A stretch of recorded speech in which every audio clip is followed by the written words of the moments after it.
there, you're listening to TheThreePhils with me, your host, Phil Wainwright. Joining me in the studio, voted Take It Easy magazine's most likely to be super chill, it's talent agent extraordinaire, Phil the Money Morrison. Unfortunately, former football manager and big personality, Big Phil Philson, will not be joining us. I regret to inform you that Big Phil Philson is on the run from the law, and a manhunt is in full swing.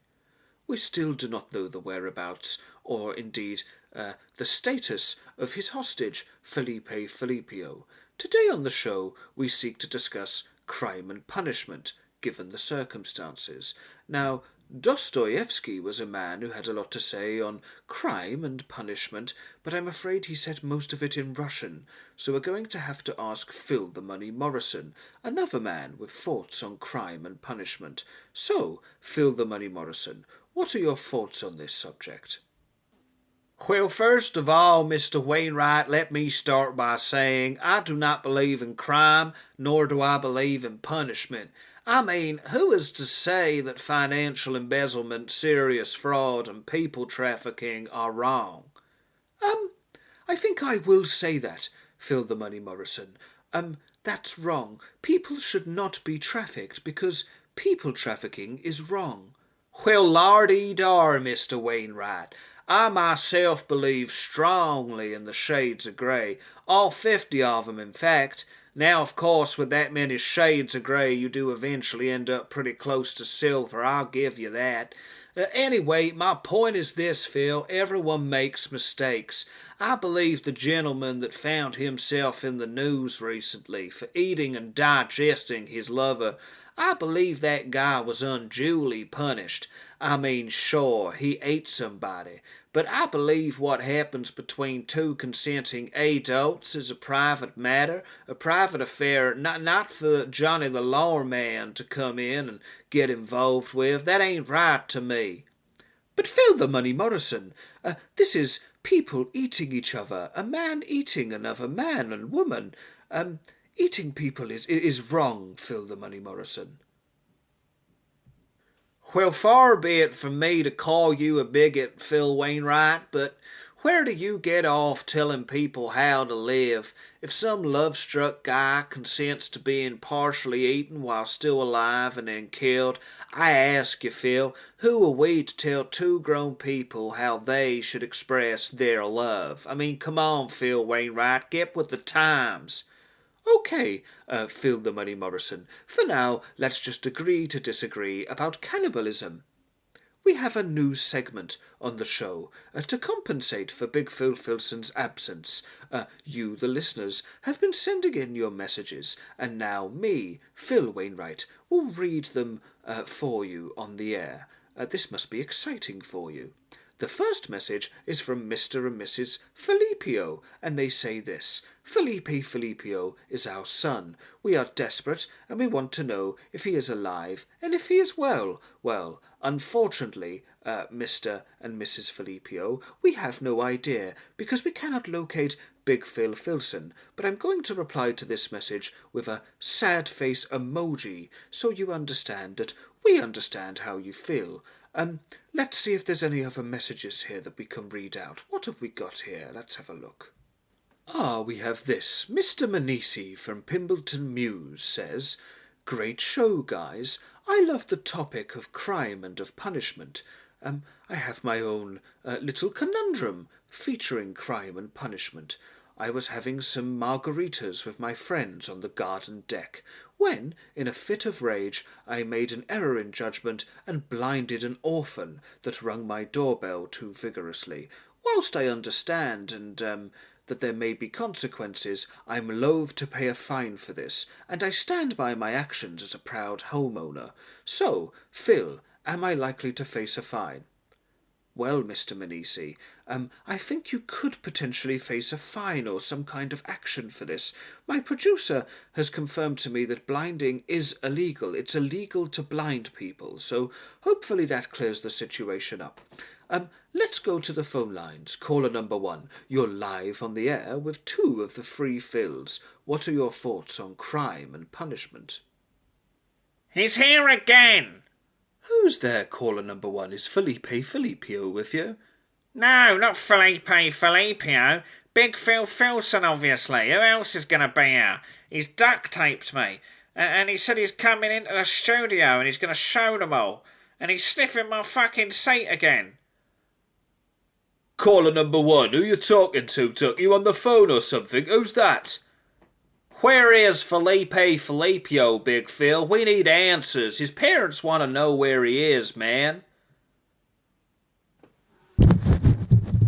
It seems that we've lost caller number one, and once again I apologise for his strong language. Let's go back to the phone lines. Caller number two, you're live on the air with two of the TheThreePhils. What would you like to say?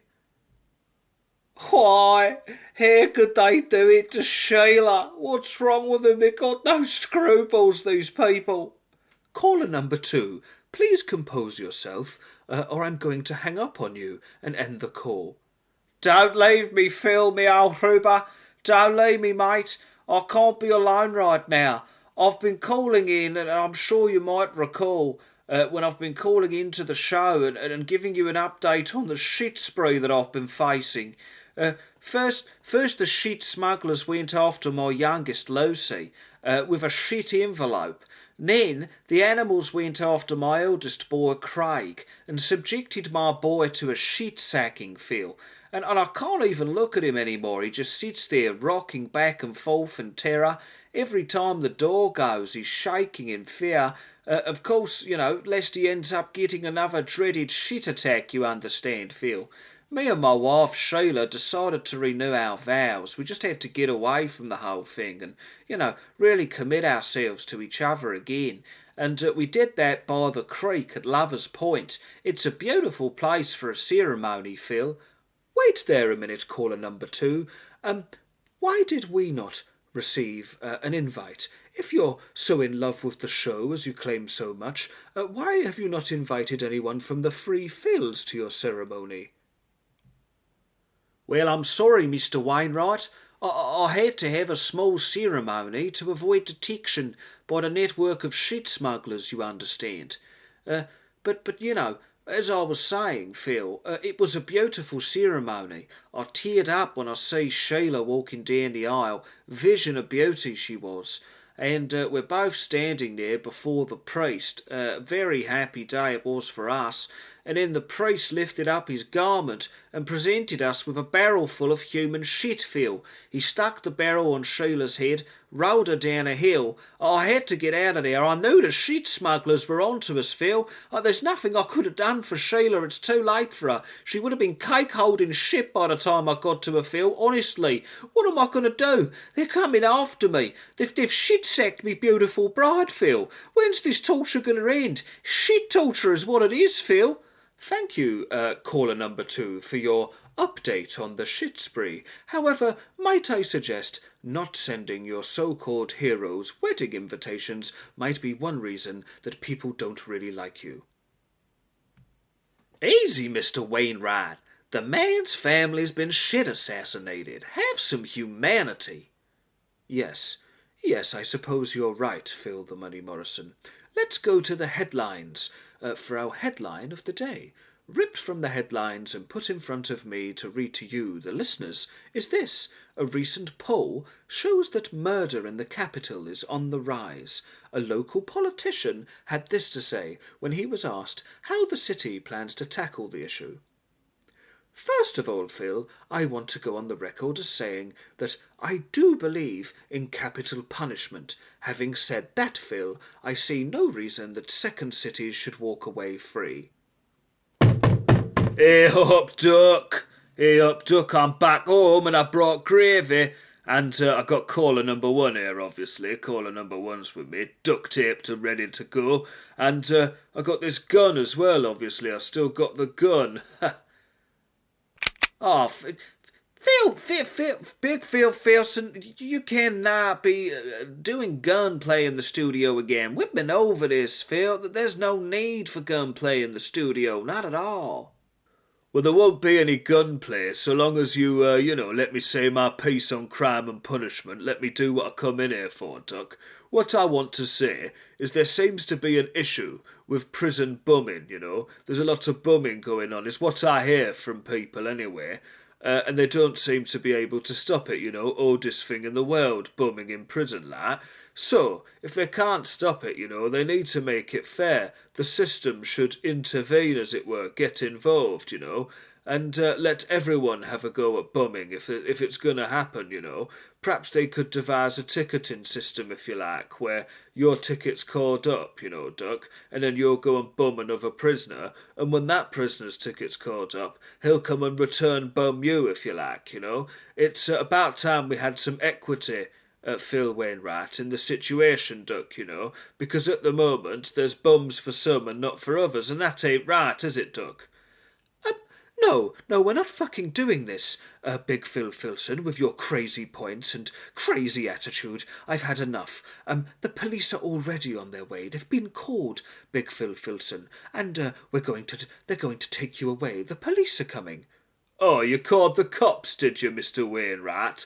You an half uptight, aren't you, just because I talk about bumming and I've got this gun, lighten up a bit, would you, Mr. Wainwright, and have a laugh calling cops over that. There's something wrong with you. Where is Filippo, Phil? Ah, Duck, I don't know. You keep going on about Filippo, He's probably fine, I think, I left him outside a shop somewhere, I think, Duck. But anyway, you're supposed to be my talent agent, Duck. So never mention that Felipe to me again, Duck, or I'm going to use a different talent agent, like, That's a deal, Big Phil. I'll never mention that guy again. Oh, the law's turning up, is it? Great, the law's going to come here and tell me, Big Phil Philson, what to do. I'll fight 'em, Duck. I'll fight you and all. There'll be shirts off on the tarmac, Duck, on the green if you want, wherever you want to go, Shirts off and I'll go at 'em. Why do you have to take your shirt off for this? Don't ask me any questions. I've had enough of questions already, all right? I've had enough of it. Place, drop your weapon. Everyone on the floor. Ah, you'll never take me alive, Duck. You'll never take me alive. Oh, he's winged me. He's winged me. Oh, he's winged me. He's got me in my micro penis. He's got me. Oh, Duck. Oh, he's got me right in the micro peenie. Big Phil Philson, caller number 1. You're under arrest. You have the right to remain silent. Anything you may say can be given in evidence against you. Do you understand your rights? Why am I being taken? I've not done anything wrong. He's been sniffing my seats and he's been doing all these crazy things. Shut up, Duck. We're both in it now. He's winged me micro peenie. Oh! This is crazy. What's going on? You've been listening to TheThreePhils. I'm your host, Phil Wainwright. We'll try to be with you again. Please listen. We need it. Clearly, look at us. Look at Big Phil Philson.